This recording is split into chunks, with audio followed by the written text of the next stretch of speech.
Boom. Back for another WNBC. All right, got to do the Howard Stern shit first. Oh my God, that's my favorite thing. Seriously? I say it all the time. I got to say it right now. WNBC. Yeah. We kick off most of these with or Bill O'Reilly's. Fuck it, we'll do it live. Yeah, Bill O'Reilly's always good.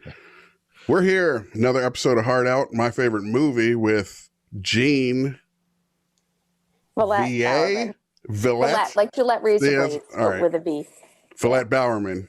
Yep. Powerhouse, editor formerly of Script Magazine, moving on to a new gig, which you can tell us about. Yeah, Pipeline Media Group. We're launching a new site called Pipeline Artists, which is going to be all about supporting artists and of all different kinds, but starting off with writers and filmmakers, and then we'll branch out to musicians and whatever.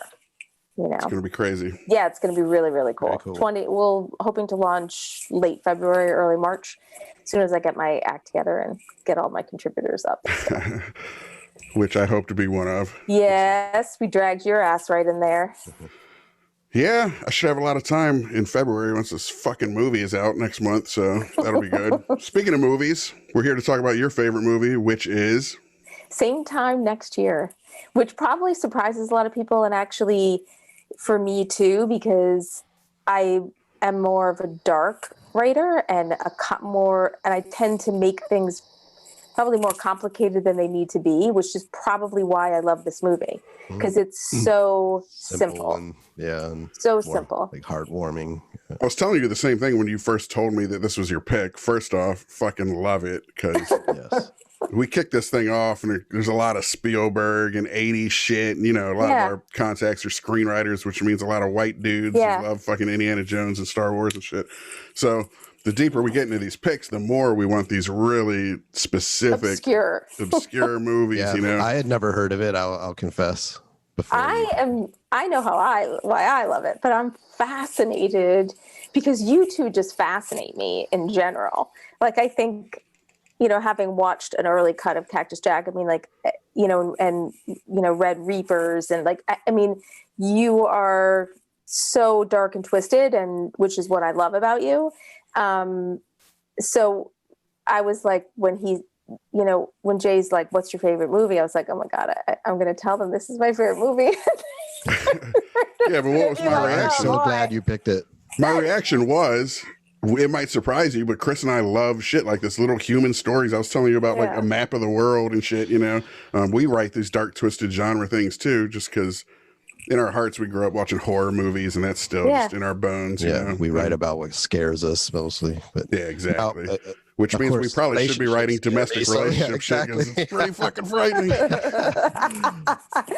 And Jay and I have talked about doing something like this, just a two characters, romantic. I'd definitely be down to go in that direction sometimes too. But we actually have a couple ideas, but they're always a little heavier. But this is too.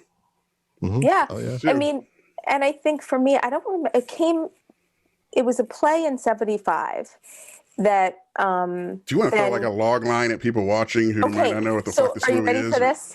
Are you ready for this? Because I remember, all of a sudden I remembered that I had this, because this is how much I love this movie.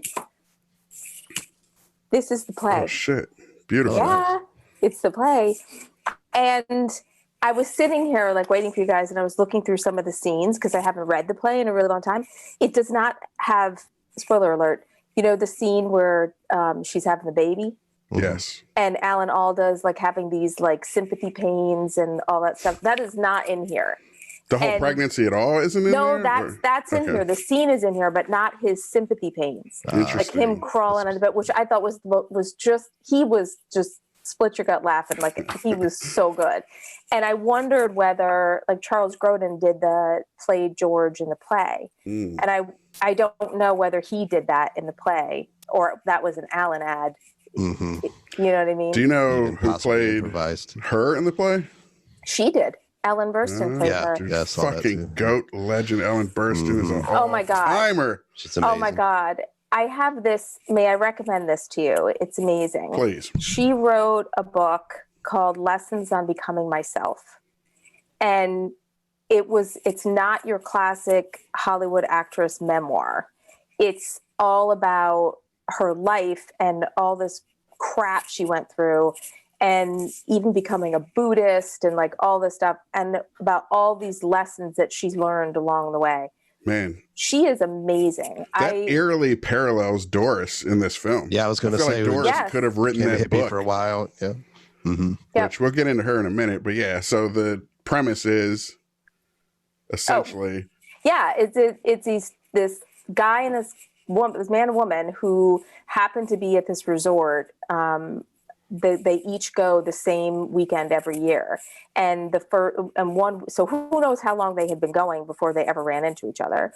But they run into each other, they end up having an affair, that like a one-night stand kind of thing. But then every year they come back that same weekend, never knowing if the other person is going to show up, because there weren't text messages, there weren't Facebook, there was none of this stuff. Right. And so every year they just show up and see each other and rekindle their affair, and then go back to their lives. And same time next year, they come back and do it again. But it beautifully tracks how people can change, because they're only seeing each other once a year. In the film, the way they do it, they use these awesome montages of black and white photos for past several years. So we'll catch up with them every 5-10 years, which is great because you really get to see these changes in them. And what was interesting too was after this last political season, that that when they come back and the politics are very tumultuous, Vietnam War going on or whatever, and they're each on polar opposite ends of the spectrum at that moment, even though they hadn't been in previous years. And, and she's like, I can't sleep with somebody who voted for Goldwater.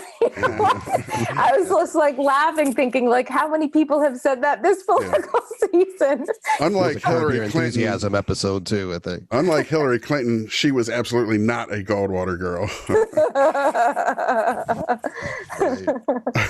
Ironically, man, you don't get these kind of movies anymore. First off, even Broadway doesn't seem to do these small, just talking heads in a living room in a one location kind of thing anymore. It's all big, crazy musicals and Hamilton and shit, and it's all pageantry. I mean, of course, they're still doing these small plays, don't get me wrong, and I'm not as tapped into it as I wish I was. Material. Hollywood's not using it. It's Hollywood's not mining it. Source material than Broadway these days. Yeah. And to me, these are the best stories. Chris and I talk about it all the time, and super COVID friendly. This is the kind of shit we hopefully can return to, because anyone could grab their phone and 2 actors and make this movie, literally. And actually in the play, there were just the 2 actors. They didn't have any of the extras. They didn't have perfect. That's all you need. It was, and you can do that in a movie as well, easily. Yep. You can have them talk to the guy off camera at the doorway, etc. Yep. We've done those little tricks and shorts and shit, Yeah. They didn't need him at all. They could have saved some money. But, that's the thing, too. When they go to make a movie, they're like, how do we make this bigger in a movie? Right. But it's like, still, why do you have to do that? Just keep the movie tiny, So I'd love to know, like, what you guys, like, thought of it, like, your gut reaction. Like, like, in the beginning, I hadn't watched it again in a really, really long time. Well, first, before we get into that, I want to know what your first experience was watching it, too. So I don't mean to interrupt. Finish what you're saying. That's the other thing I love about this is, I'm in my 50s now. So, so when I first watched it, I wasn't married yet. I, didn't have kids, so it's like when you, depending on what time in your life you see it, and then you imagine, like, even if you watch it when you're newly married, like, you don't know what it's like to have children, to all that kind of the day-to-day grind. Which again is so meta to what the movie is. That's what I was going to say. I was going to ask you, having watched it, I imagine, several times over the years, have you viewed it differently because you've changed as a person the different times you viewed it? You identify with one iteration of Doris more at one point in your life than you do with another, et cetera, Yeah, and I think for me this time, when I watched it this time, when I watched it earlier, it was like, okay, well, hell, I don't want to give spoilers away, but it's hard not to. Spoil it. We spoil the shit out of movies here. We blow majors. So, like, I don't think anyone's running to watch a 1976 movie, but whatever, you should. There's studies that say spoilers don't necessarily ruin your enjoyment of it anyway, but okay, good. I don't care. I enjoyed it. We blow them anyway. We blow spoilers. I guess I mean, I had spoilers watching it myself this last time because I knew the whole movie and I still enjoyed it. But like, you know, when his wife dies and he's like, you know, I want to marry you, come marry me, leave Harry and come marry me. And like, you know, the young me who watched this was like, well, fucking leave Harry, go marry him, you know? And then the 50 something me, you know, who, you know, my daughter's about to get married and I'm sure someday we'll have grandchildren and all that stuff. And now I'm looking at Doris with grandchildren and a retired and a settled life. And she was like, I'm comfortable. Like, you know. Well, like, she says a very specific thing there too. And he's like, really? He kind of reacts to it. And she says, young people act like that's a bad word. Yep. Comfortable. Mm-hmm. Yeah. Yep. And I could get it. Like, I understood it. It still made me sad. It made me sad that I can understand why people settle for things in life, but it also made me sad that people settle for things. And, you know, that what, for me, like in my life, the what if is that question that always haunts me. So I think that's kind of what draws me to this. It's like, what if they had gotten together? What if, I mean, maybe they wouldn't still be in love wanting to meet every year for 26 years. Yeah. Maybe it would have ruined it, you know? And there came a point where he was saying that he might end up marrying another woman that would that knows about this arrangement and wouldn't allow it to go on. So this is it. Like, you either have to marry me or we're not going to see each other again. You know. No, he did pop back in and say the lady was 87. He was just saying that strong arm. I was leading to that. Yes. As I watched it, that, you know, I was the experience of him leaving. I thought it was going to be a downer ending, and don't get me wrong, you know, I love downer endings, but I didn't want this to be a downer ending. So when he came back in, I was thrilled. I was like, oh shit, yes, you know, you know. So in a way, you say the what if, what if they got married, but also what if they ended it there? So at least they still have this arrangement going, you know, that will continue. And this movie speaks to the what if in a big way, because Chris and I lament this all the time. One of the great cruelties of reality is that you have to pick a path and you only get this one life and one experience and you have to make these choices and shit. And we're kind of doomed to always second guess. Did we make the right choice? And a lot of people throw their lives in upheaval because they're not supremely happy, you know, versus content or comfortable even, or mildly dissatisfied, which, you know, you can get through. You know, life's not hell. You can get expected, really. And just path of least resistance and all that. But, you know, like, again, we just lament this, that there isn't this. We wrote a script about a guy who creates a machine and can jump into other parallel universe versions of himself because he fucked up his life in his own, and he's trying to find his family in another life and take it over again. You know what I mean? Like this crazy mad scientist or whatever. That's just something that's always preoccupied us. And this movie speaks to that, where they kind of have their cake and eat it too. Yeah. But it's always that question, should we just go all in on this? Should we leave, you know, are we going to leave a trail of destruction behind us? Is it worth it? Is it better this way? So I also thought it was really interesting that she seemed to evolve more than he did. Way more. You know, and even at the end, like, that was really the first time we saw her cry. Like, you know, and where he was this emotional guy all along, and she was very much more stoic and smarter. You know, I felt like her, as I think in the 70s, even from the start, even though she was someone who didn't finish high school and he was a snob about being intellectual, you know, she ended up being this wild success. And I mean, and she challenged herself. She wanted to change, you know, and maybe it was because it was written in the 70s and the women's movement and all that stuff. So maybe that was like something that spoke to him. I thought that was really interesting, how she was a lot stronger than he was, you know, and until that, like, the one time I saw his strength was when she was gonna have the baby, and she's like finally kind of showed this vulnerability, like, I'm scared, like, wake up, asshole, like, help me out here. Her by the face, and, you know, we're gonna get through this and everything. Relationships are like nice to see him rise to the occasion. So people have to take the leadership role or the brave role at different times, you know what I mean? And I will say, I've got some tough guy in me, but I got a lot of neurotic, nebbish, panic attack shit in me too. You know, we grew up some circumstances that imprint your psyche a certain way. Go ahead. Well, I was going to say, I think you and I are the kinds of guys that, like, if the zombie apocalypse went down, we would just like rise to that occasion, you know, if you were just forced into like the foxhole, so to speak, you know, but like otherwise, like, why get yourself into any kind of confrontation? Why invite that? You know, like, it is better to just go through life trying to. But it's more about how you handle crises that comes at you, not that you created on your own or put yourself in a situation. Like, he didn't realize she was going to show up pregnant and have a baby on the bed. So it happens, and it's the thing is, as it's happening, he's all neuroticizing and freaking out until it hits that moment where it's like, look, I need somebody to be strong here, and then he has to step up. But I found in my own life, as a person who has anxiety issues and shit, that it almost is better to be in the fight.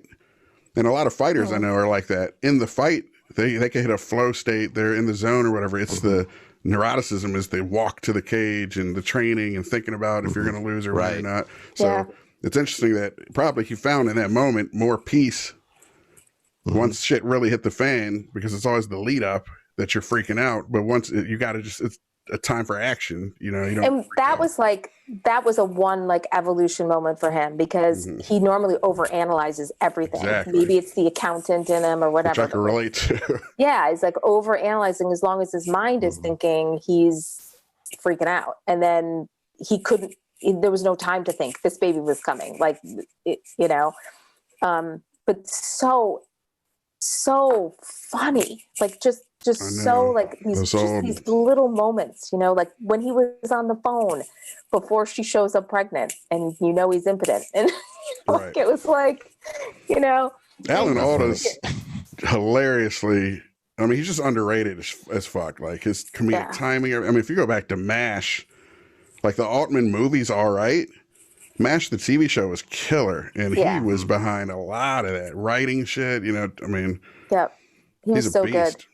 I think he wrote a book about taxidermying his dog. I gotta read that shit. Interesting. He's a crazy dude. I think it was something like, why not to taxidermy your dog? Personally doing it, like actually, or taking it somewhere to have it done.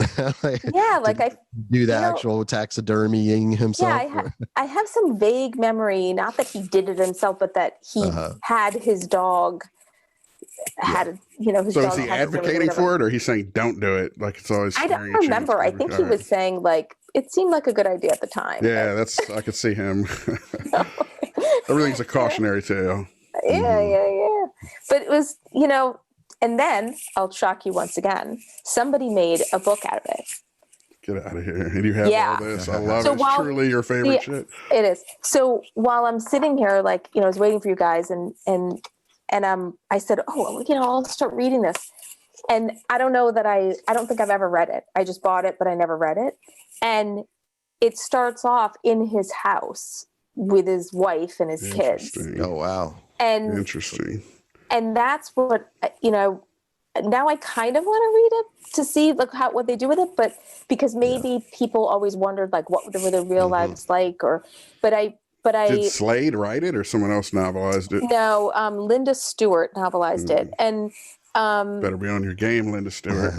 She did have a couple good jokes like right out of the gate that felt like they were George worthy, like that he would have said it. Okay. But I don't know that as a viewer of the film that I wanted to know what their lives were like. Right. I kind of didn't want that, and I kind of liked just having them in this bubble because that was the whole point. Yeah. You know, that they escaped for this one weekend a year, they escaped their lives. And so if you take the reader into their lives, then what if they start feeling bad for the wife or for the husband or for the kids or for whatever? It's like that defeats the whole context. Point. Yeah. Well, I had the same instinct, but then when you think about it, since we have the film and the play in that form, maybe it's cool to take that direction with the book to say, might as well expand on this stuff or whatever, other than just repeating the same thing. So it's interesting. Yeah, that is true. But when it comes to when you're trying to gauge which one is the better version of it objectively, that argument she's making definitely applies. And you could even argue what we were just doing before about the differences between the play having just the two of them and not even stepping foot outside of the room, etc. Is that even superior? Because violation of that. Yeah. We talk all the time about that, how the enemy of art is the lack of limitations or the absence of limitations, right? You know, so it's like the more limitations you put on something, it's not, you know, a definite formula that it's going to be better, but it just makes you be more creative or more pure. Like that's the purest version. It's just these two people in this, the room is almost the third character, you know? Yeah. And I like I'm also fascinated with the adaptation process and the choices people make in adaptation. And, you know, I remember Michael Haig said to me once, like, there's no point in adapting something unless you're going to do something different with it. Like, you know, because then, or else it's just the same thing in a different form. That's what Chris was just speaking to. Yeah. And so, like, now I am kind of curious to sit and read the book. I'm sure I could just sit and read it. It's short and see, like, you know, did it make it better? Like, would I have wanted a movie version like that, or is that just a really great book version? So that would make an interesting article, your review of this book. Yeah. I mean, I think I also thought it was great that it wasn't all about sex. Like, people think affairs are all about sex. And the only time you really see her naked, you know she's naked, you don't see her naked, is the very first time they're in bed. Other than that, anytime they're in bed, they're clothed, you know? So it's which is interesting because it's also like, that was the one time you saw them literally raw and naked and totally vulnerable when they were strangers. But yet, as they got to know each other more, you didn't see them naked again. Well, and that's vulnerable in like a physical, literal sense, but you could argue that they're even more vulnerable later and fully clothed. Emotionally and everything, it inverses itself or flips. Because that's a one-night stand, essentially. That's easy. Yeah. There's nothing to risk. No. Get naked, this person's never going to see you again, etc., you know? And he didn't even tell her his real name. Right. Exactly. Oh, speaking of which. He was calling her the wrong name. He got her name wrong. I remember he got her name wrong, but he also said his name was Philip. Right. Yeah, I think it was both. Yes. But that shit doesn't make his character great. The other thing that I've been that I think one of the reasons I was drawn to this is I'm also fascinated by the idea of anonymity and how safe that makes people in life. Like, I know when I travel and I'm on a plane or whatever. I love that feeling.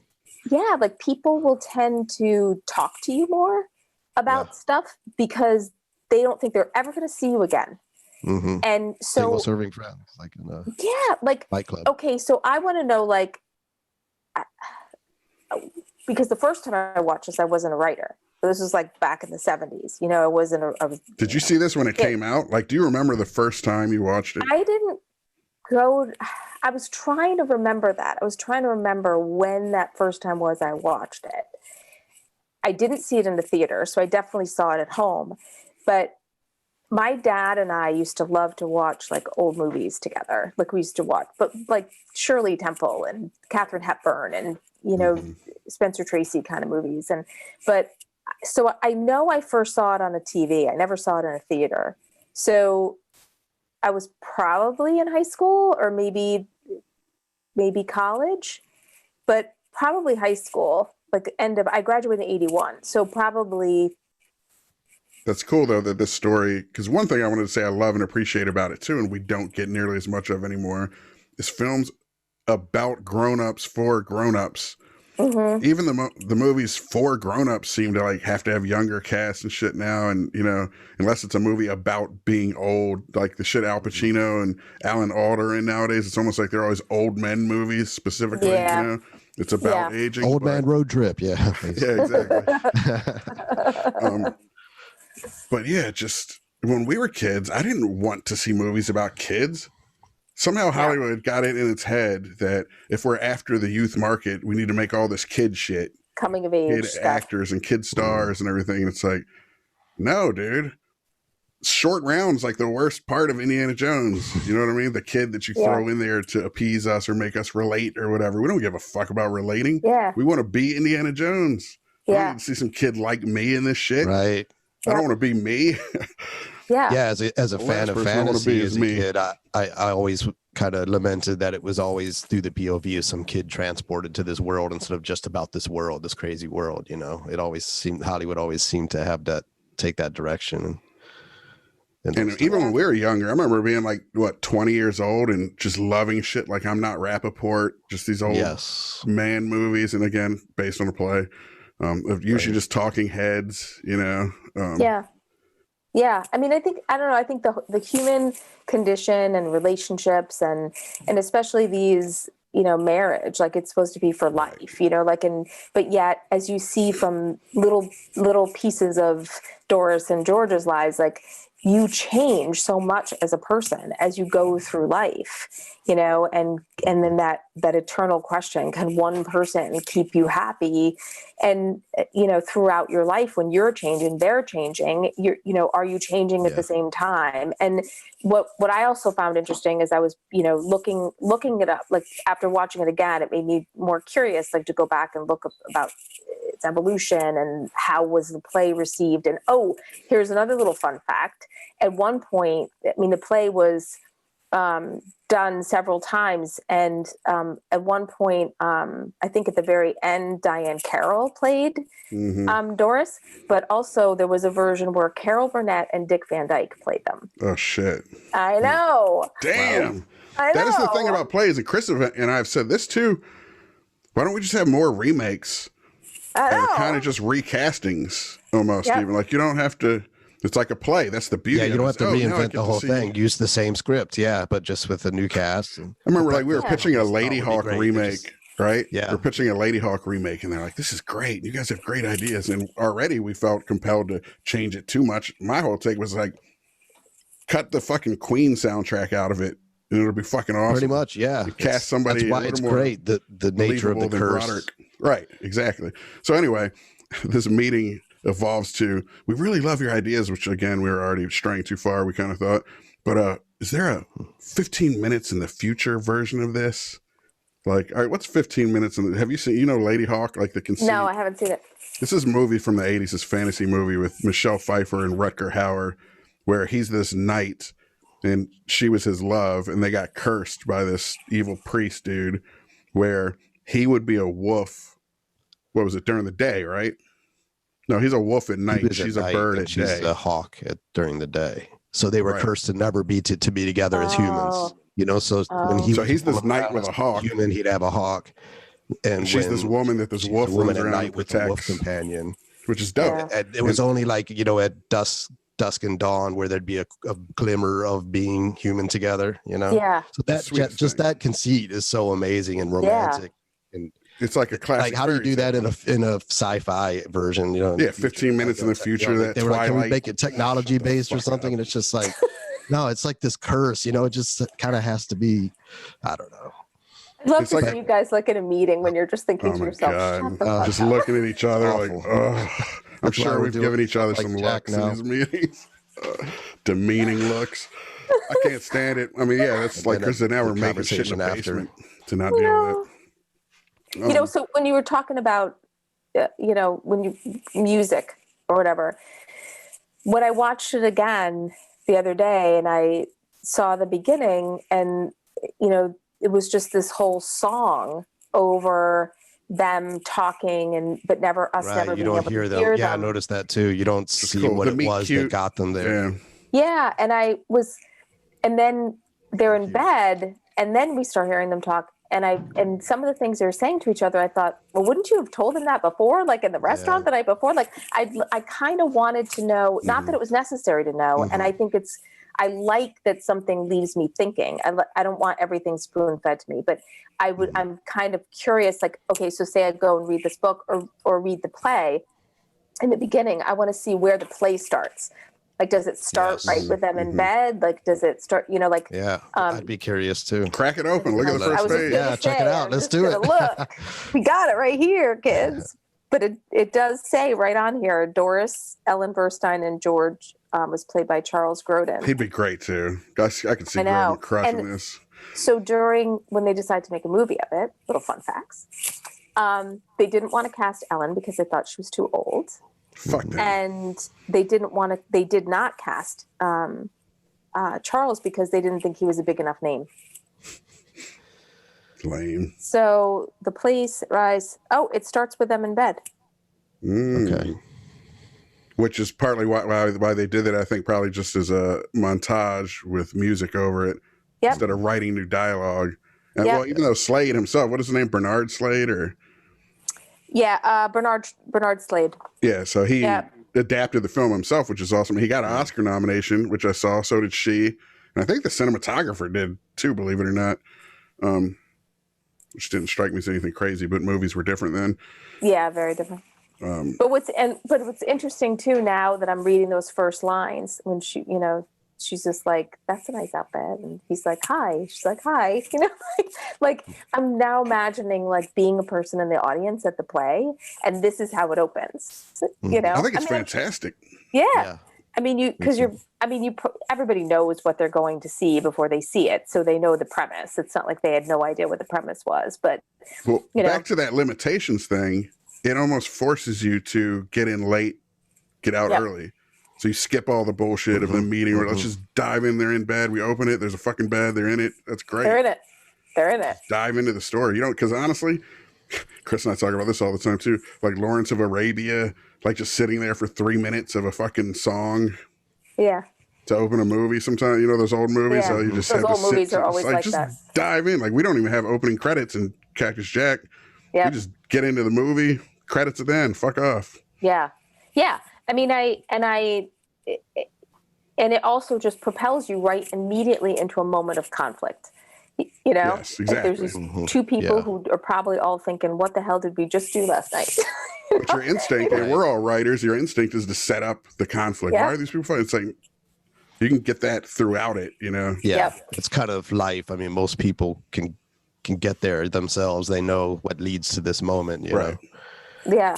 I mean, it's just I don't know. It's just, I think for me, a lot of times when I'm writing something, when I'm in the outlining stage, I'll tend to get like overthink it and think, oh, I got to do something big here. I got to do what, and then I start making it like, or when I'm brainstorming some idea with one of my writing partners, like,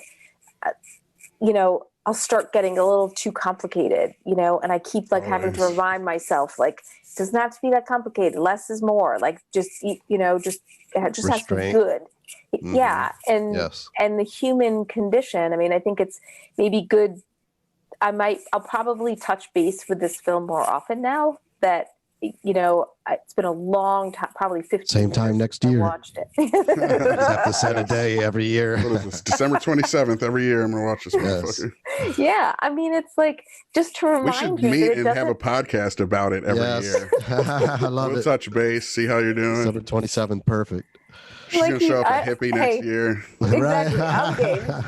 We'll be what was your favorite iteration of Doris, since she did change so much? It was a little overt, to be honest. You could argue, but you could also say that's why they chose to look at these years, because there were all these other years where there wasn't that much change, or it was incremental. As a woman, who, in case you didn't know, I'll check, we're not gonna. But like, and a mom, as a mom, like you get so caught up in everybody else, and like, and I'm still, my parents are very old fashioned, so I've got like one foot in the old fashioned world and the other foot in the I am woman, I have a career, whatever world. And I could very much relate to that feeling like you have to do for others all the time. And that, like, in the beginning of the novelization, it starts off with her, the first scene you see her in, she's kids, the dog's puking, like she's exhausted. She just wants a break. And I'm like, oh yeah, I can totally relate to that. And so for me, I enjoyed, there was something in all of her iterations that I very much enjoyed her, but it was really watching her discover herself and figure out who she was. This business and stuff, and she was like taking action, and she was the provider in her family more than her husband and stuff. She was out there doing shit. And I thought it was really, yes, you said evolving. Yeah, and I thought it was really interesting because one could argue that a lot of her in this film was a typically male characteristics. You know, she took a lot more risks than George took. She really pushed herself. She didn't let herself be confined by being uneducated and being a mom. Like I really respected that she kept challenging herself, you know. It's a great feminist movie, honestly, to watch. It really is about her blossoming and not allowing herself to be defined, you know. Yep. And even in the end, her making that choice to stay with Harry, you know, this was a choice. Yes, this is a choice that's what's best for me and my family. It's a great second wave feminism movie. Maybe not third wave feminism. It's a great second wave feminism movie. Like, you don't have to, I guess it's like the lesson of you don't have to blow up the house to find happiness. Like, you can, and you just got to meet some stranger and fucking one. Exactly. Maybe every marriage needs this. I was thinking about that as I watched. I was like, should there be like a purge, like a night, like Devil's Night? Like, everybody gets a weekend to just do whatever the fuck they want without judgment from their partner or whatever. Would that, I mean, it's impossible. Obviously. Well, one of the things off some steam, no questions asked. Yeah, one of the things that I always, you know, that I thought was really interesting too, when I was looking back on the adaptation and the movie and all that stuff, and the popularity of it, was very popular in Europe, it was very popular in foreign countries, but a lot of Europeans do this. Like it's the French dudes are just known to have mistresses, and it's like Italians. I mean, like, my family's Italian. A lot of Asians too, actually. Yeah, I mean, that's a lot of their culture. Yeah, that it's like honorable enough to have the spouse and have the family, but no one person. And it's true for men and women. It wasn't just like the men got to do this. The women got to too, but that you come home at night, you know. Well, America is a country who was founded by people who thought England wasn't puritanical enough, so they came here. Like, they're getting away with too much shit in England. They're partying too much, you know, so they came here. So that's really the vestigial source of a lot of our shit. And you could talk about, it's funny, Chris and I were just joking on a podcast last night. Pretty much, you can assume everyone's a hypocrite. So anytime someone's passionate about anything in a negative way, they're doing it. You see it all the time with homophobes are usually closeted gay dudes who hate themselves. I feel like that's what America has going on with the over-sexing and everything. It's all because we're these puritanicals that we're doing. It's almost a reverse version of that, but it's like our psyche, our id. It's preoccupied with all this sex shit because we're so puritanical. You know what I mean? Yeah. We should just cut loose and fucking chill out. And I think that's where the appeal... And I think that's where the appeal and the success of this film and play came from, because people maybe were living vicariously through them or, you know, whatever, like, you know, like even with that horrible book, 50 Shades of Grey, like I thought of that while watching this. I was like, if they made this nowadays, that's what it would be. It'd be them fucking every year or whatever. And then, it'd be way more sexual. And it's so great that it was just about... That's not what they were craving, especially as they get older. Like Kurt Vonnegut said, the most liberating day in a man's life is when he wakes up and doesn't care about sex anymore. Yeah. You know, it's true. He can actually enjoy the museum tour and not be thinking about banging the tour guide. Exactly. This is quote. This is something like that. Exactly. Well, all right. Let's. You told us your favorite iteration of Doris as a woman. It's like, Chris, who was your favorite? Like, which one would you want to show up to if you were Alan Alda or George? Which version of Doris would you have had the best? Oh, the hippie for sure. Hippie all day. Yes. Same for me. Loose, of course, and casual and chill. His most conservative. I looked this movie up on Rotten Tomatoes, and it has a 40% with critics and an 85%. And I was like, how is that possible? It has a 40% when it got Oscar nominations and shit. And that's because there are none on Rotten Tomatoes. This is like a forgotten movie. There's 5 critical reviews, and 3 of them are like dudes who watched it 5 years ago. Yeah, and they're like, this movie's boring, and you know, people talk too much. Even the critics are, I mean, what's it? And if the guys who watched it and left the reviews were like 25, they wouldn't get it. You know, it's like life experience. At 25, I think I would have loved this, but that's true. Yeah, me too. But I mean, we grew up again. They're watching all kinds of very mature movies and shit. You know, I mean. I like shit like Ordinary People, all the movies that came out in this era, you know. Oh, that was we're so talking about the average 25-year-old out there. For sure. But you think a film critic could appreciate it. But, you know, and when you say like the average 25 out there, like, you know, last night we were watching Captain Marvel, and you know, that's really the market. Like they're trying to reach, you know, that. And I'm hoping COVID brings us back to character-driven movies and quiet movies like this that are just, you know, they leave you thinking. You know, Captain Marvel didn't leave me thinking. I liked it. You know, Captain Marvel is their answer to feminism nowadays. Is oh, she kicks ass like a man. Right. It's always a strong woman is always Wonder Woman kicking ass. And it's like, no, that's not what makes women great. That they could backflip and kick your head off at the same time. Which, as a woman, I don't like that. Like I feel like I don't, you know, I happen to also be a black belt, but I don't like that's the way they define a strong woman. Like that somehow she has to have a gun in her hand or beat somebody up or whatever. Absurd. Doris was one hell of a strong woman. Exactly. I mean, she was a strong character. Yeah. Yep. Yeah. And those are the kinds of movies that, you know, that I like the movies that leave me thinking. I like the movies that are thinking about the human condition, about a character's choices, what they, the risks they took in their shoes. Because there's none of that in like a Captain Marvel. Would I fight the bad guy or would I just run and cower? Right. Shut the fuck up. You fight or die. I mean, you really have no choice there.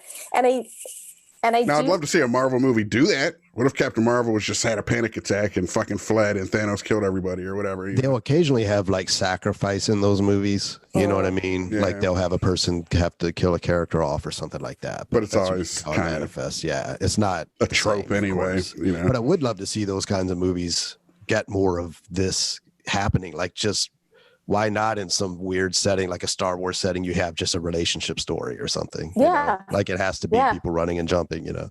Has there ever been a love story between someone in the Empire and someone in the Rebellion? Like some straight up star-crossed? Yeah. Romeo and Juliet. Yes. Yeah, right. Nope, more lasers, more running. Right. Yawn. Run and jump. It's ironic that the most action-driven scenes are the ones where I want to fall asleep the most. Yeah, but, you do tend like sometimes when the action's all going on, it's just like, okay, well, you know, they're just going to fight and the good guy's going to win, and like I'll go get a drink. I fall asleep all the time in action movies, and it's always during. I remember that Clash of the Titans remake they made. I remember falling asleep in the theater, and I was out a while, and I woke up, and they're like, they're still fighting the Scorpion. Like, what the fuck? Like a 5-minute fight with a CGI Scorpion? Shut the fuck. No. This movie, same time next year, the passage of time, like you mentioned, the newsreel, like breaks or whatever transitions. It like because of its sort of clockwork, impetus that it is like the whole hook is that it's meeting every year, even though I think the scenes were like 5 years apart. They're 5 years. But I can't think of any other movie that captured the passage of time across characters better. Because like you'd have like biopic like life stories, but they're usually kind of even that though it was somewhat though that's maybe the closest, but it was still more amorphous, and this is just like it's like the march of time, I guess is what I'm getting at, like to actually just how every year is just going to keep coming and it's consistent and persistent, and that makes you really captured that pretty well, and I can't think of that makes me kind of want to go back and watch those transitions between them to see like because there are 5 years in between, so what were the things they chose to show in the a lot of them are political and stuff, and that's what I was going to say. A lot of early on it's more like Elvis and stuff, but then you're starting to get into JFK and presidents and MLK and I'm gonna have to go back though and watch the later ones. Yeah, that's what I'm most interested in, and I feel like I didn't pay as good attention to them by then for some reason. And to see how, maybe because we knew that that's what they were doing, was just showing this gap of time, but also to see which ones they picked and how they related to the theme of the next scene, like what they were going to talk about. Well, there's a lot of it, like I said, was Vietnam type shit, and then she shows up a hippie and he's a conservative, which and I was going to say that's one of the reviews that I saw. Well, it had an 85% with viewers, which sounds more right to me on Rotten Tomatoes, but I did read a couple of them, and people are they just don't get it sometimes. It's like first they have a negative thought about a movie, and they just stick with it, whether the movie explains it or not, just because one of them was saying, I just thought it was unrealistic how he just showed up so conservative one year when she was a hippie and he's like the super conservative, and it felt like they were just using these two characters to have this battle, but then it's like if you stick around, you find out his son died in Vietnam, and that's why he's like nuked the fucking Asians and everything. You know what I mean? So it's super character driven that he would show up conservative like that. It's not, and especially since we learned that he was really kind of his favorite. You know, right? One other thing I caught this time that I never caught before was what she named the baby that he helped her birth. And what was it? She named her Georgette. Okay. And I didn't catch that before. And I was like, oh, that's so sweet. Like I guess it couldn't be his kids because 9 months, obviously. So it definitely isn't. Oh, my head was immediately because my mind went there for a second. I was like, oh yeah, it couldn't work. Yeah. Do you have like a favorite moment of this all movie? Overdue it. So Chris and I, the more we write movies, the more we rekindle our romance with movies, which is what we're kind of doing with this podcast too. After spending so many years trying to make them and shit, that we kind of stopped watching them. And with TV, the influx of TV, you know, just movies. I think lost thing. But do you have? The more we find that movies are really about moments. If you have a few good moments, you got me for life with that movie. Most movies are devoid of one single fucking moment. You know. Yeah, I think for me, you know, the moment that always sticks with me, like I've got like a couple moments, you know, but for the comedic moment was always the scene where she was in labor. Like, and him just dramatic as well. Sitcom setup. I mean, it was hysterical. I look forward to that scene every time. And now, you know, watching it, having given birth, like I think to myself, if she knows she has really short labors, but she was a month early, so I guess that would be okay. But it kind of made me wonder, like, why would she go that far away from home? Like, true, yeah. If she was prone, that like might be prime time, right? Man, that's how bad she wanted to see. Maybe she was testing George in some way. She wanted to have it around him. I don't know. Who knows? But I mean, it was only a 2-day window. It's kind of and I think they explain it because the baby's a month early, so that kind of explains. Okay, she probably figured though, I'm only here for 2 days. Yeah, what are the odds? 2 days? Totally. And then like the dramatic moment was probably that whole scene when she was saying she didn't want to sleep with somebody who voted for Goldwater, but then as soon as she finds out that Michael died in the war, she's right there for him. Like all of a sudden, none of that matters anymore. She's right there for him. And that said so much about their relationship. Well, that is instructive to how we should be about this political shit and how divided we are and everything. It's like, get past that. Look at the real human being there. Connect on that level. All that other shit kind of falls away. And we can, you know. Get on the same page to get Borat and the guys he was hanging out with and the Borat too, right? Yeah. And like we watched that with my mother, by the way, who's 88. It's fucking amazing. Nice.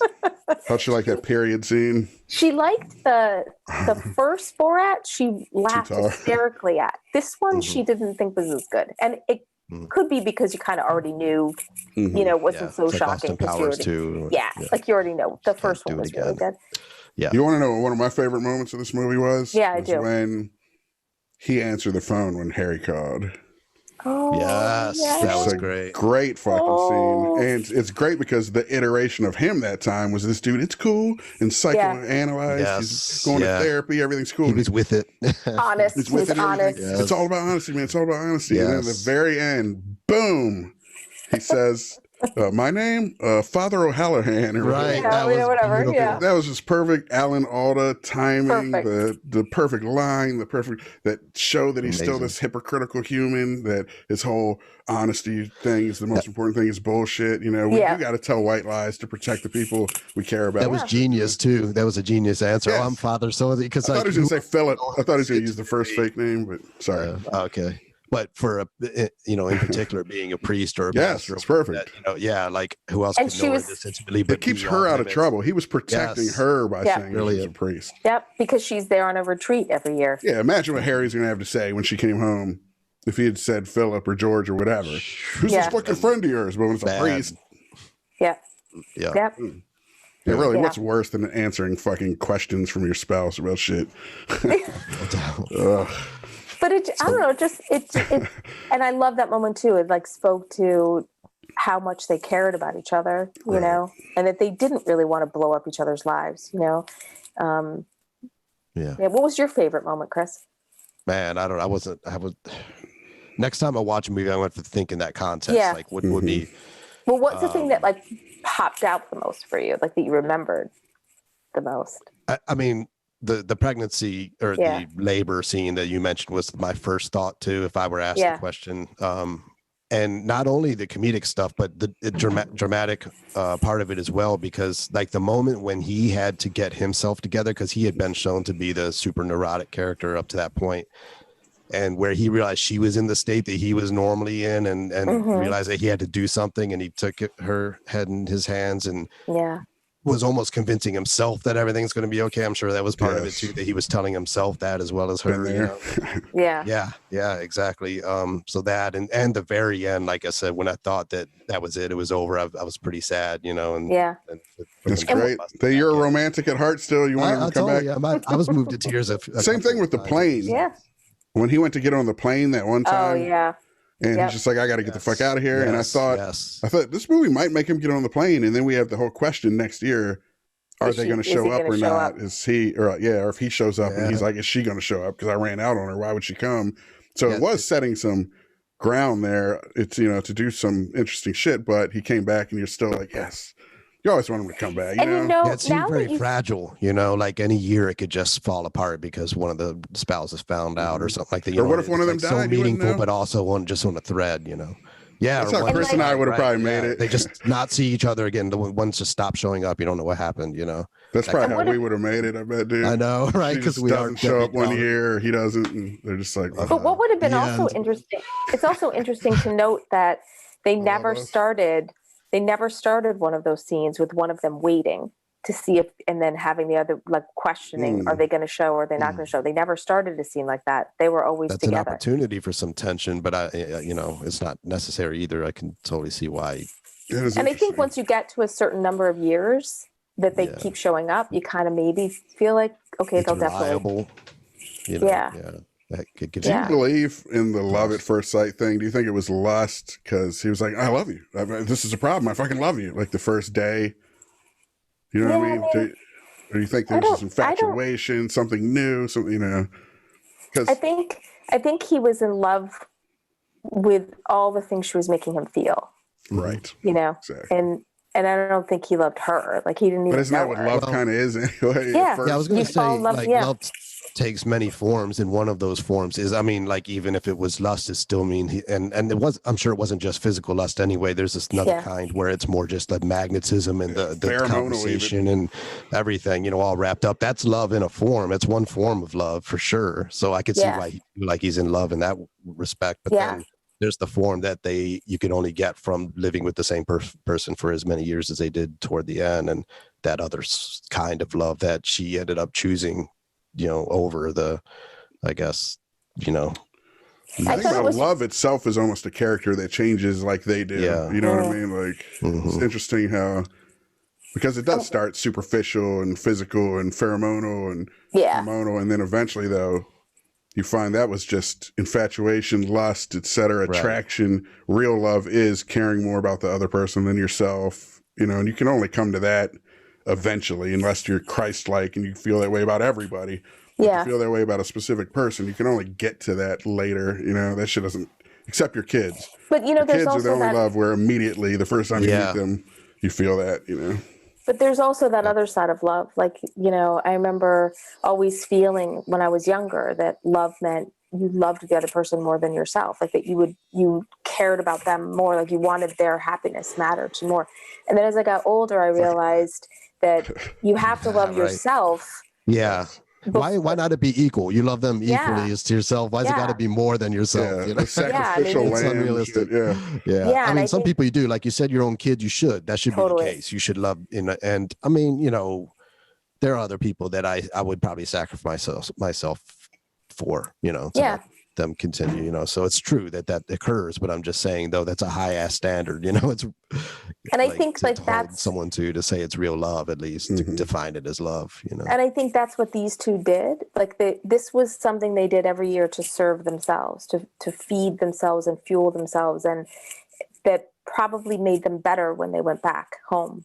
you know, for the year. Like it's like that. A lot of relationships probably just need a little recharging step out, you know, whether it's with another person or not, but just a retreat, you know, something. Yeah, just give every couple should give their other a week even or whatever, you know, just to like disappear and do what the fuck they want. They come home with no questions asked. Right. Yeah, I mean, I feel like people are really I'm sure it's hard to convince people's spouses of that. But I feel like it's not just in the form of this.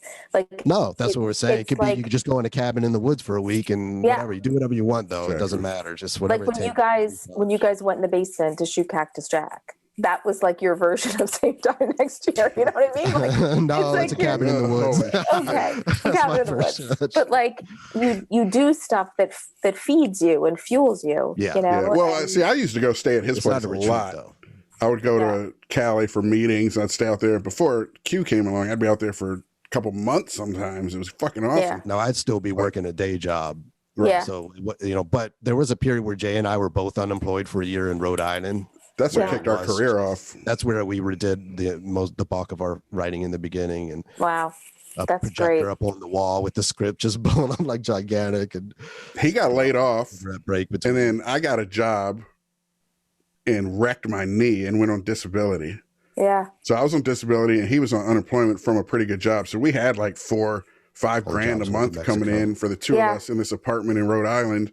And we're like, dude, we just put foil up over all the fucking windows and sat in there and just wrote our asses off. And that's where we wrote the script that got us first wrapped and broke us in and all that. But it's so hard once you get a day job on top of it. Really We've never had that. We haven't had that since where we could just focus on writing. It's brutal. Yeah, it is. Like I have my this is like my favorite thing, my whiteboard. Nice.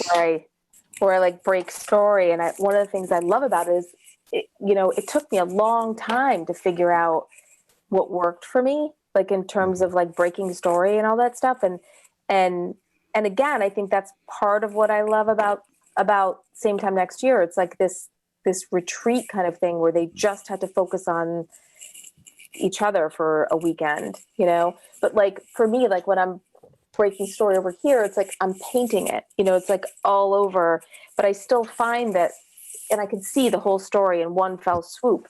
And it's its own art form in a way. Yeah, like that itself is a piece of art. Just like it's blank It's blank right now because I just cleaned it off because we're trying to sell our. Too. Well, yes, except we're trying to sell our house. So like I didn't want my story all over this thing because. Oh, I thought because you had finished that and you were moving on to the next story because that Yeah, she doesn't want some amateur screenwriter to come in, look at it, and steal her idea. Well, like I had a big on one of the big blocks in the middle. I just said, fuck, like it was written across because it was like that moment in Jaws where it's like we're gonna need a bigger boat. It was like that moment in the story. So like that's what I wrote, but I feel like when it's out, the only downside is like when it's out there like that. This is where I would like this to be in a cabin in the woods. Hey, speaking of retreats, is this that lake house you're trying to sell? No, we're trying to sell our house. Good, because she has the sick lake house, and they've been talking about having a writer's retreat someday there. I am down. Let's do it. That you guys can use it anytime you want. Just let me know. Summer times we're always booked up, but the winter, the spring, just escape. Just come on up and escape. It's really sweet. Dude, but I was actually thinking like I'd love to grab my dry erase board and run up there for a week and just break the next story. You should do it. You can make it happen somehow. Yep. Well, we're moving my kid out next weekend. He's kick his ass in the curb and go up there. Yeah. Can you say anything about the story you're writing? Like what the basic gist of it is? I'm curious. Oh, well, right now I've got a few things going. But one of the things that'd be great, but did we run out of time? Close. No, I have no idea, but we got to be close. Feels like it. It feels like it. And but I got commissioned to write an historical fiction novel about Cesare Beccaria, who is from the 1700s and Italy, and he wrote this essay called On Crimes and Punishment, which John Adams and Thomas Jefferson discovered, and it greatly informed our Declaration of Independence and Constitution. So, and it's all about how the punishment should fit the crime. Like you shouldn't get killed just because you stole a pear. Like, that kind of stuff. That's huge. So it's really cool because like doing all that kind of historical research. But then my writing partner and I are writing this, you know, a couple of scripts. We've got a horror script that we're writing that I'm really jazzed about. And then, but we kind of pushed that aside because he was more jazzed about this other version, which was about psychic assassins. So it's really very wild out there, kind of matrixy story. Very different than Same Time Next Year. I appreciate that you're actually a creator while you're an editor of like Writer's Digest and now moving a script pipeline and shit, you know? Yeah. I mean,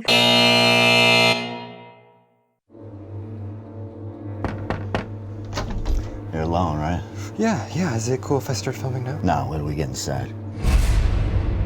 Why are you here? I just thought it was really interesting, you know, that someone hasn't left their basement in 6 months, not even to use the bathroom. Is that true? Why would I want to go out there?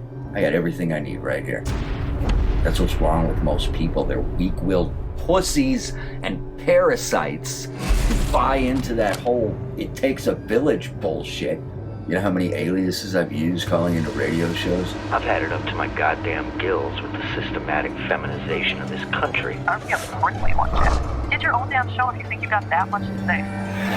You live in your mom's basement. Get down! Fuck you!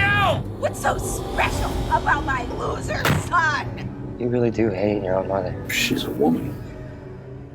Why wouldn't I? You know, there's some disconnect there, and if I can find it, what is hate? Where does it come from? Where does it go? You want to know what gender you are? Reach down the front of your fucking pants and shoot fucking kite. Black Lives Matter. Do you call horses slaves?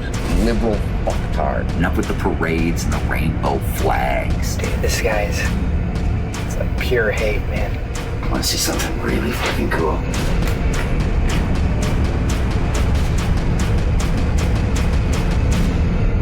This guy is a fucking animal. He's got himself on a leash. He's itching to get off that fucking leash. And he's gonna fucking kill some people. What a fucking show.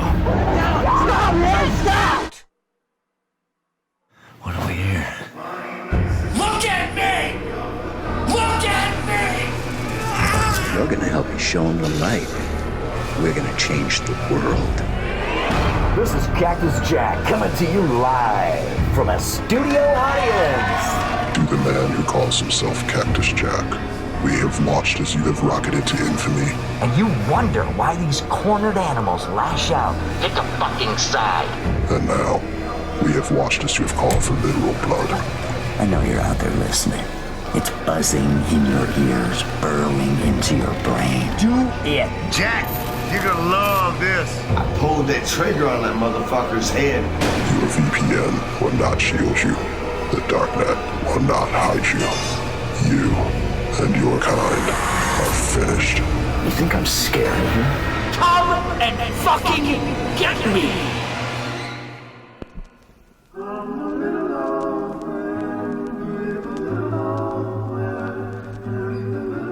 Might I be your neighbor?